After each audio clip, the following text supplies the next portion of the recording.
প্রেমময় শ্রী শ্রী ঠাকুর অনুকূলচন্দ্রের শ্রীহস্তলিখিত সত্যানুসরণ গ্রন্থটি পাঠ করব। এই বাণীটিতে বলা হয়েছে, যাকে তুমি চালক রূপে মনোনীত করে নিয়েছ তার কাছে তোমার হৃদয়ের কোনো কথা গোপন রেখো না। গোপন করলে তাকে অবিশ্বাস করা হবে, আর অবিশ্বাসেই অধঃপতন।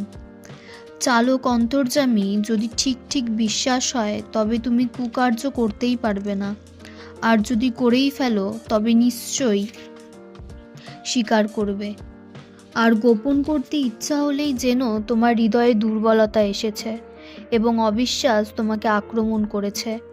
সাবধান হও, নতুবা অনেক দূর গড়াবে। তুমি যদি গোপন করো, তোমার সৎ চালকও গা ঢাকা দেবেন। আর তুমি তোমার হৃদয়ের ভাব ব্যক্ত করো, উন্মুক্ত হও, তিনিও তোমার সম্মুখে উন্মুক্ত হবেন, ইহা নিশ্চয়ই। গোপন অভিপ্রায়ে চালককে অন্তর্যামী সবই জানতে পারছো বলে চালাকি করলে নিজেই পতিত হবে, দুর্দশায় ঘিরে ধরবে। হৃদয় বিনিময় ভালোবাসার একটি লক্ষণ। আর যদি তুমি সেই হৃদয়েই গোপন করো, তবে নিশ্চয়ই যে তুমি স্বার্থ ভাবাপন্ন। তাকে কেবল কথায় ভালোবাসো। কামে গোপন আছে, কিন্তু ভালোবাসায় তো উভয়ের ভিতর কিছুই গোপন থাকতে পারে না।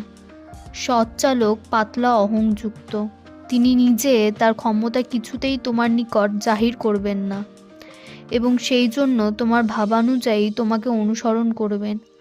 আর এই সৎ চালকের স্বভাব। যদি সৎ চালক অবলম্বন করে থাকো, যাই করো ভয় নাই, মরবে না, কিন্তু কষ্টের জন্য রাজি থেকো। জয়গুরু বলে আজকের বাণীটি এখানেই শেষ করছি।